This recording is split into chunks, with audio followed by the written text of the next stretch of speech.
नमस्ते, अभिवादन आपका इनोसेंट इन्वेस्टर के इस नए वीडियो में। दोस्तों, बाजार की बात करेंगे। 16,100 के आसपास की क्लोजिंग है। इस क्लोजिंग में बुरी चीज़ें आपको दिखाई दे रही होंगी, लेकिन जो पॉजिटिव चीज़ है वो मैं आपको बताना चाहता हूँ। बैंक निफ्टी का चार्ट देखिए, एक बढ़िया रेजिलियंस दिखा रहा है। वो रेजिस्टेंस तोड़ने की पूरी फिराक में है।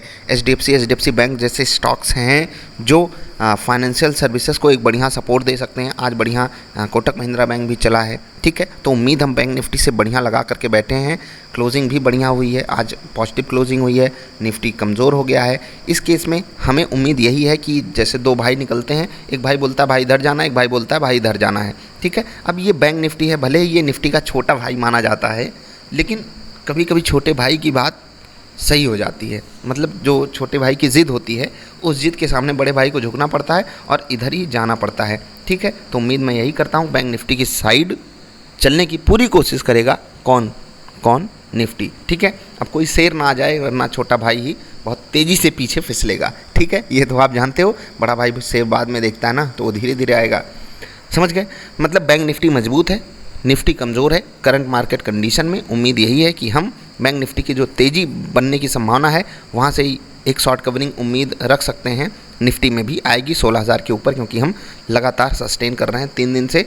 बाज़ार में आज जो गिरावट आई, उसमें हम ग्लोबल कारण तो नहीं जोड़ेंगे, अपना पर्सनल रीज़न ही है, ठीक है। टेक्निकली हम थोड़े से कमज़ोर हुए थे मेटल इंडेक्स के कारण, और वो इंडेक्स आज भी थोड़ा सा कमज़ोर ही क्लोज हुआ है। बाइंग की अपॉर्चुनिटी क्यों है हमें स्टॉक्स में, कल वाली वीडियो आई होप आपने देखी होगी।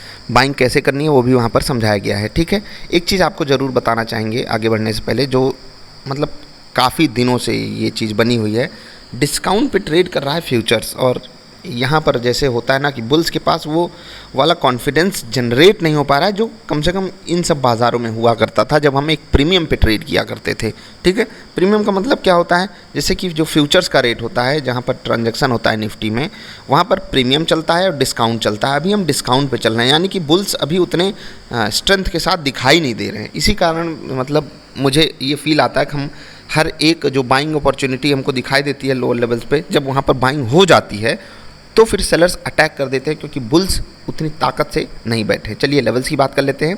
निफ्टी ट्रेडर सेटअप की पहले बात करेंगे। जी हाँ भाई साहब, बाज़ार खुली, ग्रीन कैंडल बनी, सारी चीज़ें आपके फेवर में थी, बाज़ार ऊपर जा रही थी। बहुत सारे टेक्निकल इंडिकेटर्स आपको बता देते कि भाई साहब कॉल बाई कर लो, ठीक है। लेकिन निफ्टी ट्रेडर सेटअप ने क्या बोला, भाई साहब पुट बाई करना।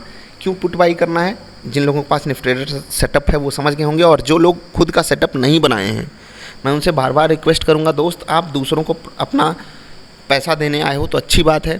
अगर आपकी यही मंशा है कि मैं अपना पैसा यहाँ पर लुटाने आया हूँ, तो लुटा करके चले जाओ। अदरवाइज़ मैं आपको आज एक बात कंफर्म कह देता हूँ कि बिना किसी सेटअप के, बिना किसी लॉजिक के अगर आप इस मार्केट में ट्रेड कर रहे हो, अंधाधुंध ट्रेड कर रहे हो, कुछ भी खरीद रहे हो, कुछ भी बेच रहे हो, और लॉजिक आपकी अजीब सी है कि सस्ता हो गया खरीद लूँगा, महंगा हो गया बेच दूँगा, तो ये सब लॉजिक रियल मार्केट में काम करती है। यहाँ पर आपको बहुत बड़ी चोट मार्केट देगी, याद रखिएगा इस चीज़ को। बिना सेटअप के ट्रेड मत करना। मैंने आपको खुद का सेटअप बनाना सिखाया है, वीडियो जा करके देख लेना, ठीक है। अभी आगे बढ़ते हैं। 3 मिनट की कैंडल सेल साइड का ट्रेड, यानी कि पुट खरीदने की सलाह दी थी और ऑसम टारगेट मिला। 10 मिनट का ट्रेड, वहाँ पर भी ऑफकोर्स सी बात है पुट ही खरीदने की सलाह मिलेगी, क्योंकि बाजार ही उस तरफ चलने चाह रही थी, तो वहाँ पर भी आपको मिला है टारगेट बढ़िया। लेवल्स कैसे काम किए मैं उसके बारे में बात करूँगा। पहले देख लेते हैं कौन कौन सी पुट हमने खरीदी। हेलो कैंडल्स आ जाइए, ठीक है। 3 मिनट का ट्रेड सही जगह पे मिला था, परफेक्टली सही जगह पे मिला था। देखिए पुट लगातार गिर रही थी नीचे, लेकिन फिर हमको सेटअप ने बोला कि अब खरीदने का समय आ गया है। और ऐसा नहीं है कि हमने एकदम लोएस्ट लेवल पे ख़रीदा है, सेटअप आपको जब बताएगा तभी खरीदना है। उसके बाद देखिए मोमेंटम कितना बढ़िया आता है। 20 रुपये यहाँ पर मैं आपको पकड़ने के लिए बोलता हूँ। जिसको 25 मिल जाए, जिसको 18-20 मिले, वो दोनों ही एक कैटेगरी के ट्रेडर नहीं हैं। कोई टीएसएल का यूज़ करता होगा, कोई डायरेक्ट टारगेट का इंतज़ार करता होगा। आप अपनी कैटेगरी डिसाइड करो और उस पर स्टिक करो, ठीक है ना। इसको ज़रूर करना है आपको। आप एक दिन टीएसएल वाले बन जाते हो, एक दिन टारगेट वाले बन जाते हो, ये नहीं करना है, ठीक है। आज सबको टारगेट मिला है, इन्जॉय कीजिए, ठीक।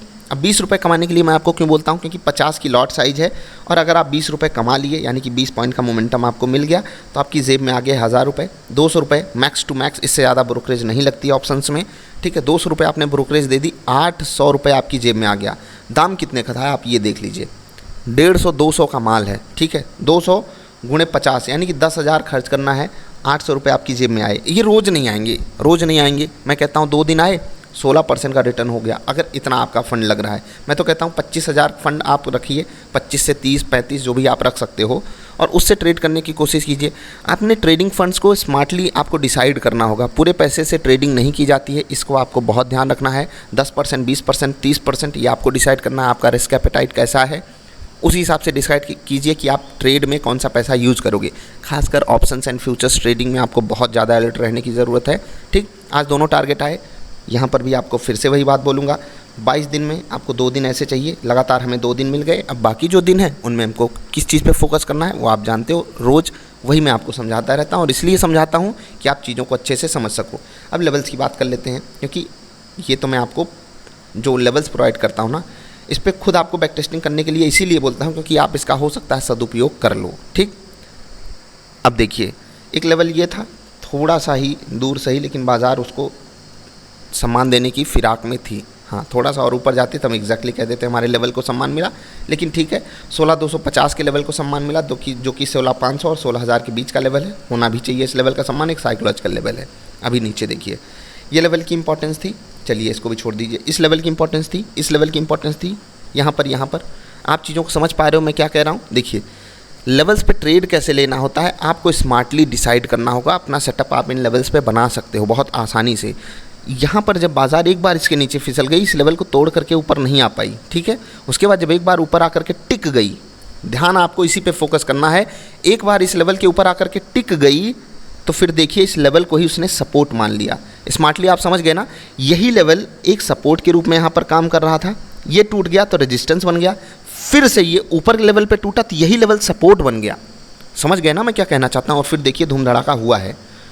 तो ये होती है अहमियत। यहाँ पर देखिए सपोर्ट बना, ऊपर ये टारगेट आया, फिर से देखिए सपोर्ट बना और फिर टूट गया तो यही रेजिस्टेंस बन गया। आई होप आप समझ गए होंगे लेवल्स की अहमियत क्या होती है और क्यों ऐसा होता है कि एक ही लेवल सपोर्ट और रेजिस्टेंस दोनों बन जाता है अलग अलग समय पे। समझ गए। चलिए, ये हो गई लेवल्स की बात, निफ्टी ट्रेडर सेटअप की बात। कमाल की परफॉर्मेंस रही, सभी को शुभकामनाएं। जो भी लोग ट्रेड कर रहे हैं प्रॉफिट बनाएं।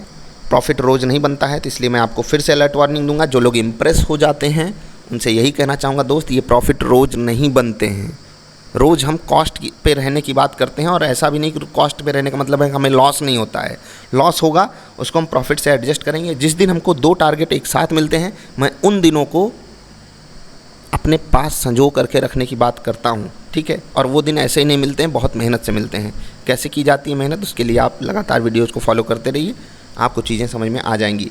डिवीज लैब रिजल्ट के बाद यहाँ पर लगातार क्रैश जारी है। आज फिर से स्टॉक टूटा। अब यही है ना, उम्मीद सब लगा करके बैठे रहते हैं, और जब उम्मीद पे पानी फिरता है तो यही होता है मार्केट के साथ। ये कुछ ज़्यादा ही फिसल जाना चाहता है। 10% पिछले ट्रेडिंग सेशन में, 6% आज, 2 दिन में 15-16% टूट चुका है। ग्रेसिम फ्रेश ब्रेकडाउन ये भी स्टॉक दिया है, 1400 के लेवल पे आकर के खड़ा। ये लेवल गया तो फिर से यहाँ पर खतरा जारी है। टेक महिंद्रा भी फ्रेश ब्रेकडाउन दिया है क्लोजिंग बेसिस पे, तो क्या किया जाए। नीचे सपोर्ट तो बहुत बड़े बड़े अवेलेबल हैं, लेकिन क्या ही कहें। HCL टेक भी बढ़िया आपको लेवल दे रहा है, 1000 के नीचे वापस आपको ये मिल रहा है। 2021 की शुरुआत में भी 1000 के आसपास ही ये लेवल पे स्टॉक खड़ा था, ठीक। तो क्या ही कहें, ये है स्टॉक मार्केट और उसकी कड़वी सच्चाई। जोमेटो आज बढ़िया फूड डिलीवरी हुई है, लगता है 14%, जी हाँ 15% ऊपर स्टॉक क्लोज किया है विथ हैवी वॉल्यूम। तो क्या वैट हमारे फेवर में होगा, और इन केस अब स्टॉक ये नीचे आता है, क्या हमारे पास एक बाइंग अपॉर्चुनिटी होगी। आपको नज़र बना करके रखनी है। वॉल्यूम एक्शन ट्रेडिंग वाली वीडियो देख करके तब आप यहाँ पर बेटर चीज़ें डिकोड कर पाओगे। फाइनेंशियल सर्विसेज और निफ्टी बैंक को छोड़ के सारे इंडेक्सेस में कमजोरी थी, और तगड़ी वाली कमजोरी थी। निफ्टी नेक्स्ट 50 तो आपके प्यारे दुलारे Adani green, Piramal, gland, Nykaa, LTI इन सब के कारण टूट रहा था, और ये सब क्योंकि 5-5% गिरे थे, इसीलिए ये इंडेक्स पूरा टूट रहा था। Paytm, DMart, Zomato, Zydus life, Godrej consumer products ये सब पॉजिटिव थे। जोमेटो 15% ऊपर था। निफ्टी 50 में भी ऊपर वाले स्टॉक्स थे। डॉक्टर रेड्डी, HDFC देखिए heavy weight, Kotak Mahindra bank, power grid, HDFC bank, सोचिए ये सब हैवी वेट हैं। उसके बाद ये स्टॉक ये इंडेक्स अगर निगेटिव बंद हुआ है 100 पॉइंट तो तकलीफ तो होगी। Divi's Lab, Tech Mahindra, Grasim, Hindustan Unilever, Hindalco, देख रहे हैं स्टॉक्स कैसे टूटे हैं, क्या ही कहें। इन सब की बात छोड़ दीजिए अभी। IDFC फर्स्ट बैंक भी आज गिर गया। निफ्टी फाइनेंशियल सर्विसेज में पिरामल, HDFC MC 2% नीचे 1700 पे अवेलेबल है। वाह। और भाई पोर्टफोलियो स्टॉक ऐसे ही परेशान करोगे। देख लीजिए कितना गंदा स्टॉक सिलेक्शन होता है हम सबका नहीं, मेरा। ठीक है, स्मार्ट डिसीजन क्या लेना है वहाँ पर आपको समझाया गया बहुत ध्यान से।